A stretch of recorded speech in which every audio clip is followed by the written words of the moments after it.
We are thrilled to announce Run DNA as a supporter of the Hooked on Sport podcast. Run DNA has an incredible range of running and walking footwear, apparel and accessories, catering for anyone who is looking for the right shoe and fit. They're trusted by podiatrists and physiotherapists right across Adelaide. The Run DNA fitters advice is second to none. So if it's time for new walkers or runners, you can find Run DNA, 20 Manton Street, Hindmarsh, or the other location, 391 Fullerton Road at Fullerton. Both stores open 7 days a week, plenty of off-street parking. You can find them online as well, rundna.com.au. If you run or walk, then you need to Run DNA.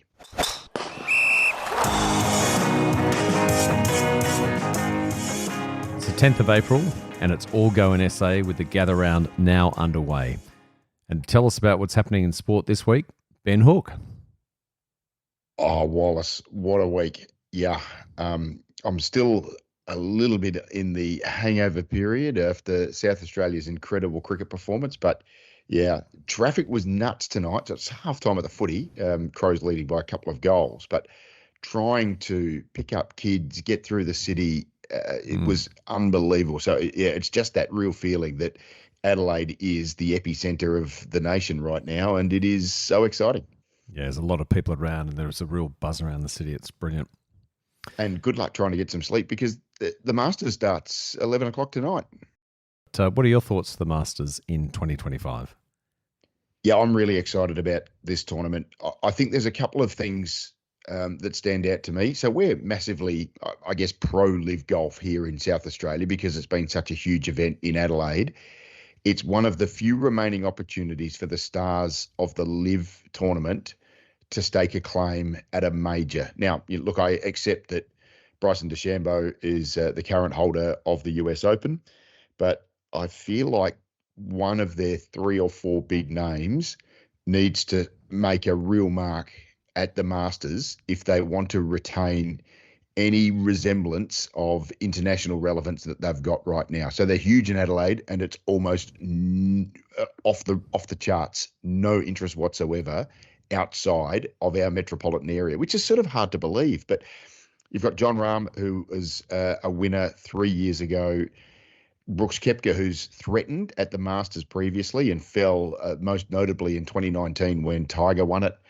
I really believe Joaquin Niemann is probably their biggest shot this year. And then Bryson DeChambeau, who except for last year really has struggled a little bit, hasn't handled the incredibly slopey greens and just the difficulty of conditions that are presented at Augusta National that you don't see anywhere else. So, yeah, I just feel like, Wallace, if none of those 4 or 5 guys stand up, then there is going to be just an increasing amount of pressure on live to try and work a way back into the PGA Tour and maybe even fold as soon as the end of the year. And I really think that performances at the Masters will hold up to that. I'm hoping for a Rory McIlroy win. Mm-hmm. I don't think it's beyond him. He's never won the Masters before. I'm reminded of, I was just looking through the stats and I thought this was interesting. When Tiger won in 2019, he'd gone 11 years without winning a major. So his previous win was the PGA Championship in 2008. Here we are in 2025. Rory McIlroy, arguably the greatest player since Tiger Woods, his last major win was 11 years ago in 2014. So there's a bit of symmetry there. Now, I know Tiger was winning his 5th. Rory yet to win at this tournament. There is a part of me that says he wants it so much. He's got some Greg Norman about him at Augusta National. He just wants it so badly that it almost, the pressure just catches up with him a little bit too much. But he's played so incredibly well this year. So, yeah, if you're going to push me, I'm going to say Rory McIlroy, and I reckon Joaquin Niemann would be my little bit of a smoky. But, yeah, he's traditionally struggled at majors, Joaquin Niemann. He gets in on special invites to a lot of these sorts of events. This is no different here. So, yeah, the live guys have got to stand up, I reckon, this event. Otherwise, they are just heading further into irrelevance, which it's sort of hard to believe because of what we see here. What do you think about the Aussies? I think there are 5 in the field. Yeah. Cameron Smith seems off the pace. I do like Minwoo Lee here, although Minwoo is just the sort of player who will find the capacity to rack up a big number on a hole or two, particularly on the back nine on Sunday. He might play some incredible shots and produce some eagles, but he's just as likely to find water once or twice, in particular in those really tough holes of Amen Corner 11, 12 and 13, where you don't have to be far off for there to be a really significant penalty by finding water. So Min Woo Lee, probably the one guy I think can be competitive. Cam Smith, I'd love to see. I think his best handles Augusta National so well, but he's not at his best at the moment. He hasn't been for some time. Liv, certainly from a playing perspective, has been no good for Cam Smith. So I'd love to see him perform, but I reckon Min Woo Lee's the best Australian hope. Okay, so let's turn our attention to the AFL and let's have a look and chat about the Rankin non-decision and whether the AFL should be considering a review system. Yeah, I'm probably going to be tearing strips off the AFL for the next couple of minutes. So if you're a pro AFL person, maybe just hit fast forward a couple of times, press the 15-second button and scroll through. Hey, just one thing that I am irked about as well, which really only was put to me that I understand today. So if you go back to the semi-final of last year, it was Port Adelaide taking on Hawthorn, Wallace. Port won just in an absolute thriller. Then we had the little argy-bargy between Jack Ginnivan of the Hawthorn Football Club and the coach of Port Adelaide, Ken Hinkley.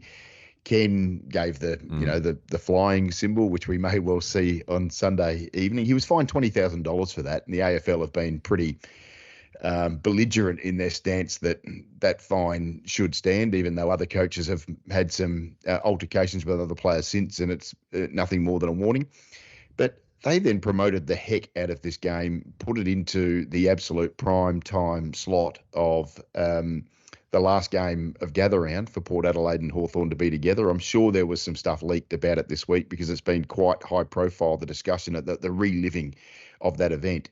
But this is all of the AFL's earning capacity from here. So this is not a home game for anyone. It's not a Hawthorn home game. It's not a Port Adelaide home game. Port Adelaide don't make any money out of this game. This is all the AFL dime choosing this particular fixture, having fined the Port Adelaide coach to use this as their spot to make their own money, promote all sorts of promoted in all sorts of ways that has been over and above and beyond what they would do for any normal game, and then just shrug their shoulders over the concept that this is.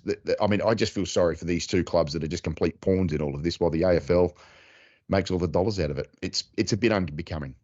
Now, you want to talk about Rankin? Rankin, and also whether you think there should be a review system. I'll start by saying, Wallace, that I don't love a player or coach-driven review system. I've always been of the belief that we should have an underlying capacity to say the umpire's decision is final and we should accept it. Now, I've always been very comfortable with a system in sports which allows for another umpire or a television umpire to come in and overrule what's happened on field. I've never loved the concept of player review. However, we have player review in almost every sport now. It is in the NFL. It's in the NBA. It's in the NBL. It's in cricket. It's in hockey. I mean, hockey can even have a captain's challenge. So all of these sports, either the captain or the coach is allowed to make a challenge to an umpire's decision on the field. And then we go through that process of video deliberation. Soccer has the VAR, but they're even discussing going maybe to a captain or manager's challenge type situation, which would be fascinating to see how that plays out. So the AFL has come out this week having conceded that they got Rankin's decision wrong and then just shrug their shoulders and say, it's not even on our radar to try and rectify that. And I just find that negligent of an AFL competition when they see what is going on in every other sport around the world, that they've moved towards this sort of model.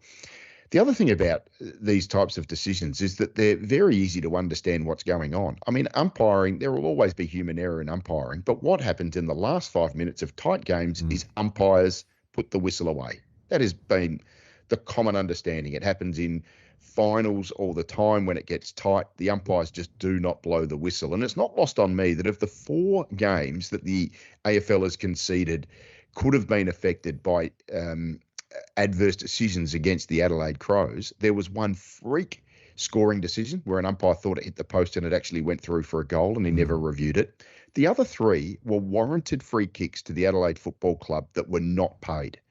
And that is precisely in line with exactly what happens in tight games. Warranted free kicks are there, but they are not paid. So if we go back last year in the Essendon game, it was Sam Draper who dived on top of the football, was tackled, and the umpire couldn't bring himself to pay holding the ball, and the AFL conceded it should have been holding the ball. There was a free kick that should have been paid to Jordan Dawson that wasn't paid, and the umpire said that should have been the case. And then, of course, we had the Rankin one last week.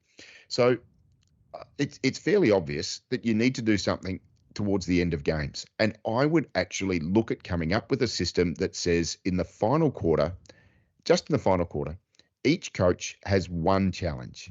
And if you use that challenge, play will stop and the video review on the decision will be determined.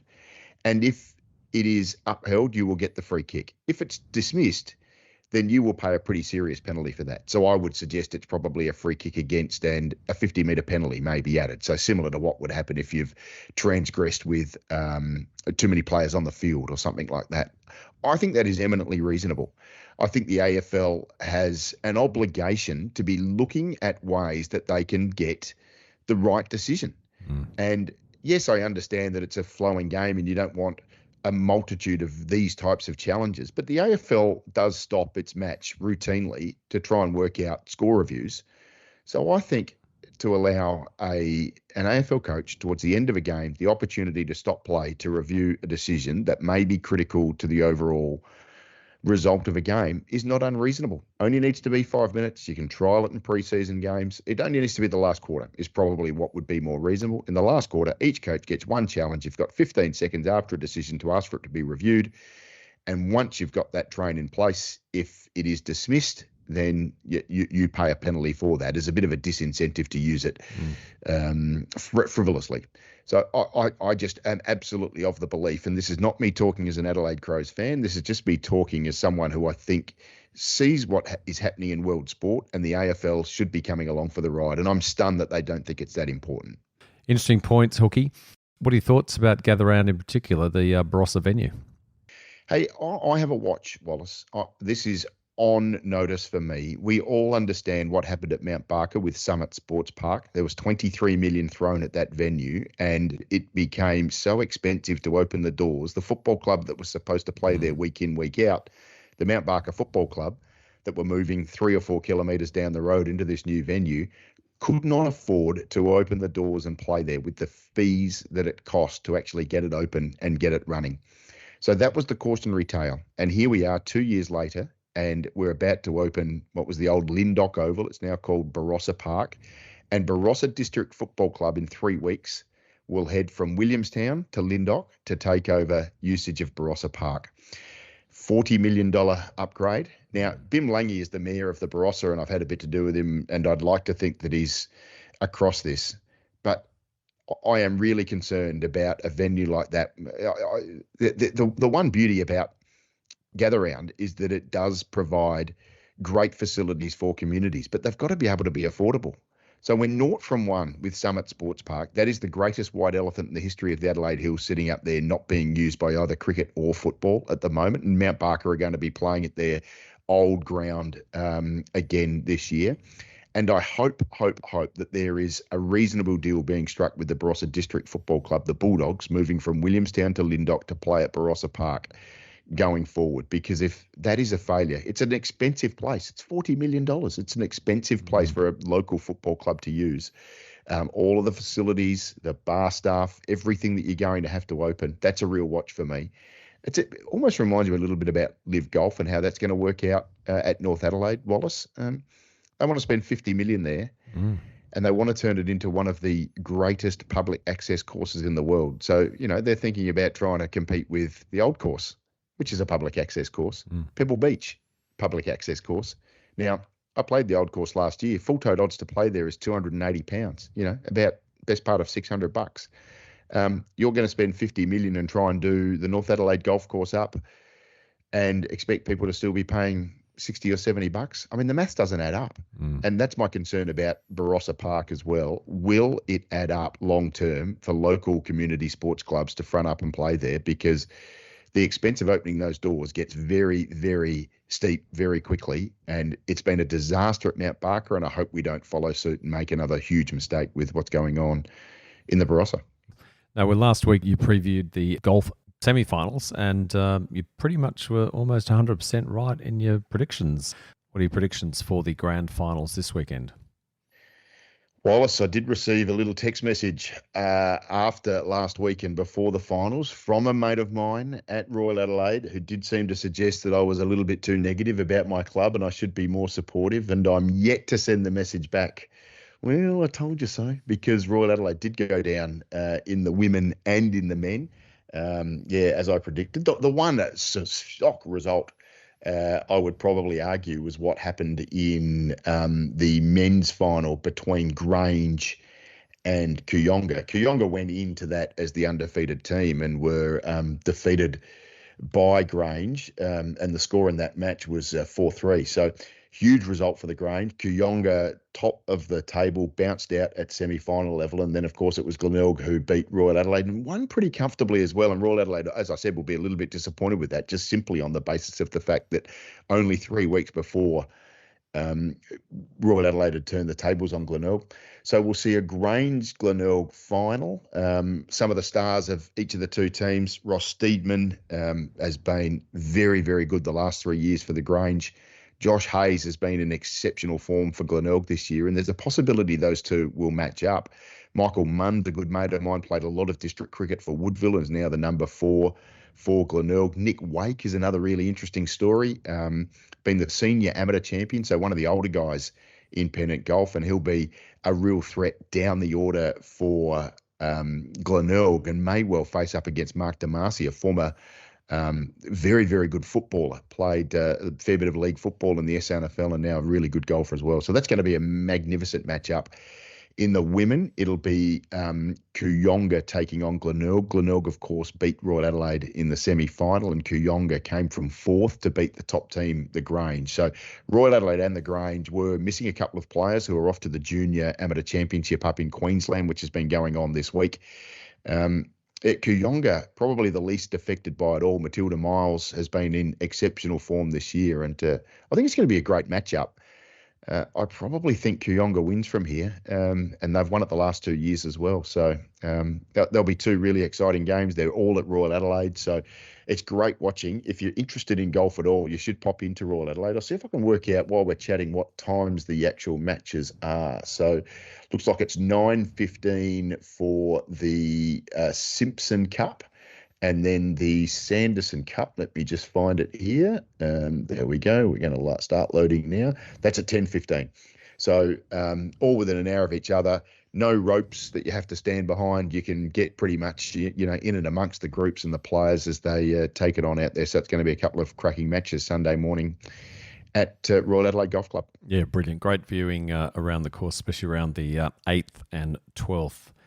Now, Leo O'Brien and Gout have had an incredible performances at the National Athletic Championships in Perth, but you've got your eye on another South Australian. Yeah, well, you're spot on. You've picked a couple. So Leah O'Brien, a couple of days ago, she ran 11:14 as an under-18 in the women's 100-metre final. That's the 9th fastest time in history by any woman under 18 years of age, and it broke Raylene Boyle's 57-year-old record for an under-18 athlete. She's a Western Australian, so she's a great story. And, tracking for Brisbane 2032, Gout has run under 10 seconds in the heat of the 100 metres today. I mean, that is just incredible for someone of his age. And, of course, Lachlan Kennedy was the lad who beat him at the meet in Melbourne last week. But the one I want everyone to keep an eye on is a kid called Hannah Tourneur. She's still only 18 years of age. She won the gold medal in the under-18 1,500 metres. She ran a time of something like 4:39, I think it was. I mean, in the end, the time's kind of irrelevant to the fact that she won the gold medal in the under-18 level. She's been a star. When I say a star, she's been someone who's demonstrably been top of her age group at state and national competitions for 3 or 4 years. Her beautiful backstory, though, Wallace, her dad is Dominic Tourneur, who's probably top 3, 4, 5 in the South Australian jockey ranks. Has been for a long time. Star rider, has ridden in Melbourne Cup. So he's ridden some fast horses in his time, but here is our young daughter Hannah is getting it done on her own two legs around the racetrack. So, yeah, cool story. So I want to keep an eye on Hannah Tourneur, who now is 18 years of age. She'll be 25 in 2032. Who knows? While Dad's still probably riding horses at Morphettville, she might be running around Victoria Park as an Australian athlete. Yes, I think you interviewed him in one of our very early episodes of Hooked on Sport. Entirely likely, yeah. He's a good chat. He's a really interesting story himself, Dom. He's got Mauritian heritage. He's a lovely chat, lovely guy. I've had a fair bit to do with him. He's keen in his golf as well. I guarantee you he will be glued to the Masters this week. He's right across it. What's the wash-up from the Shield final win? Any news on the lads? They dusted themselves off pretty well for the Danzy Macaulay medal presentation night on the Saturday night. Cracking night. Alex Carey won the Nugget Reese Award, and then it was pretty much a clean sweep for Liam Scott from there. He was named the best player under 25, which is the Barry Jarman Award. Won the one-day player of the year. No surprise there because he was the tournament's one-day player of the year, and then went on to win the Neil Danzy medal as the best South Australian cricketer for the year. It's an interesting way they decide it. Every player after every game who takes part in the game can vote 3-2-1. They just can't vote for themselves. So it's a maximum of 30 votes. It's an interesting way to do it. And there's no weighting, there's no downgrading of weighting between a one-day game and a four-day game. So the fact that he was very strong in the four-day game, in the one-day game, and had a good four-day series as well, was just enough to hold off. I mean, Nathan McAndrew was the one I thought was probably the biggest chance to win it. 40 wickets in the Shield season this year, more wickets than anyone else. But the boys are still celebrating, and as they should be. For the women, Amanda Jade Wellington won her, I think it was only her first Macaulay medal, which is a bit of a surprise when you consider how good she has been for so long. It just underlines the quality of South Australian women's cricket and where it's been for a number of years. So there were minor awards for Bridget Patterson, who has been an incredible contributor for a number of years. And I think Eleanor LaRosa was sort of like listed as the rising up-and-coming player, young left-arm bowler from Glenelg who's got a huge future. So, yeah, great night. Lot of fun, lot of, just the smiles on people's faces. Even the CEO, Charlie Hodgson, who admitted to me that the previous year he just found the night really challenging. A lot of people sort of telling him what he should be doing, and just the smile on his face and how he could just enjoy and revel in it. Just one other name I'll mention. I think I might have mentioned him before, but Simon Inslee is the general manager of cricket. So he's essentially taken the role of our mate, Tim Nielsen. And we love Tim. And Tim's done an incredible job with South Australian cricket for a number of years. But Simon Inslee, almost underground, no one would know who he is, but the role he has played in just gelling all of those groups together. And I'm not trying to take away from Ryan Harris or Mick Delaney, the two coaches, but what Simon Inslee has done behind the scenes with that group is pretty incredible, and he deserves every accolade. I was at Adelaide Oval during the week, and I'm going to throw three cricketers' names at you: Shrey Patel, Ruben Fairbank, and James Eustace Smith. Heard those names? I don't, but I do have a sense that you were involved in some diverse cricketers this week, and I'd love you to tell the story. Correct. Three young lads, absolute rock stars. They all represent South Australia in either blind and low vision, deaf and hard of hearing, and cricketers with an intellectual disability.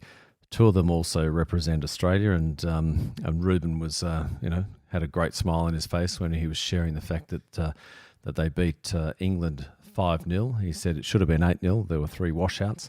Absolutely fantastic lads. And it was a really interesting lunch because Joe Connolly, who's the Diversity and Inclusion Officer at SACA, talked about what SACA and Cricket Australia are doing in developing opportunities and pathways in those three divisions that I mentioned. All these young lads have started at club cricket and made their way through to the state team. So really interesting chats, and there are three names certainly to look out for. Look, I know that all of these things, there's never an absolute river of funding, but that's another wonderful thing about the way South Australian cricket is structured. They have this enormous membership. It's the largest cricket club in the world, they regard themselves as.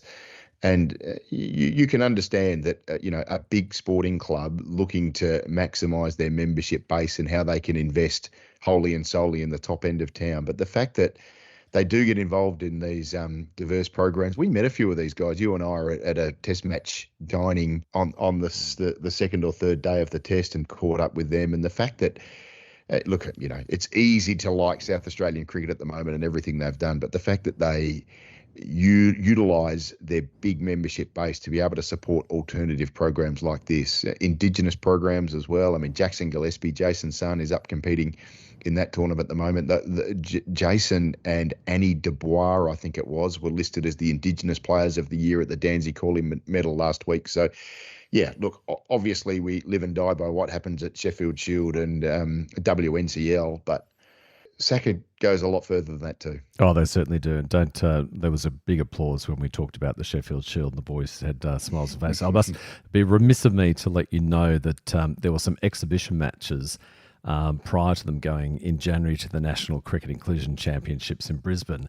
And the SA Deaf and Hard of Hearing played SA Taverners.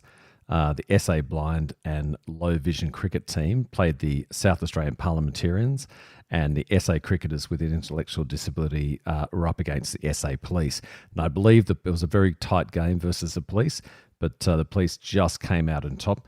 But there was a lot of applause in the room when we were told that the SA Parliamentarians went down to the blind and low vision cricket team. SA Parliamentarians are lucky that we vote for them based on something other than their cricket ability, because it would be landslide results against. There would be huge swings if it had to do with their sporting capacity. Can I just wrap up with a little story? Because I've got a sore left toe at the moment. And can I explain to you why I have a sore left toe? Please. I am running in a shoe which is about 2 millimeters too short. So I have a left foot bigger than a right foot. And I have a pair of running shoes that I've added to my collection that I added solely on the basis of the fact that I had a free pair as a voucher. And I won't won't name the brand of shoes, don't need to worry about that. So I got a pair of shoes that I hadn't tried on and given the full treatment of making sure they were absolutely perfect for me before I pulled them out the box and put them on and started running with them. And I'm doing only short runs in this particular pair of shoes, but they don't fit me perfectly, Wallace. And it just reminded me, while I'm sitting here chatting to you with my slightly aching left toe, that if you actually are serious about being efficient with your exercise, then investing half an hour, so whether that's at Manton Street at Hindmarsh, just near Cooper Stadium, or Fullerton Road at Fullerton, I mean, that's traditionally how I would get my shoes, and I never, ever have any problem with any sort of discomfort whatsoever. And here I am in this pair of shoes, and everyone buys shoes online, and you can buy shoes online from Run DNA as well. And if you're absolutely across what you want to wear, that's fine. But I'm so frustrated at the moment. Now, yes, they're a free pair, all right? So I did add them in, but it is just a great reminder to me that the fitting capacity of what goes on at Run DNA, putting you on the treadmill, putting those devices on that actually measure with such accuracy what is the perfect shoe for you. I mean, I can't wait to get back in there and see Josh and the team and make sure that I've got an absolutely perfect pair of shoes for me, because right now I am running with a real inefficiency because I keep jamming up my left toe. So I have made the mistake of not going to see Run DNA, and I'm paying the price right now, mate. Okay. Well, we'll send some band-aids over in the short term. Great to chat. Look forward to catching up next week. Go, Rory.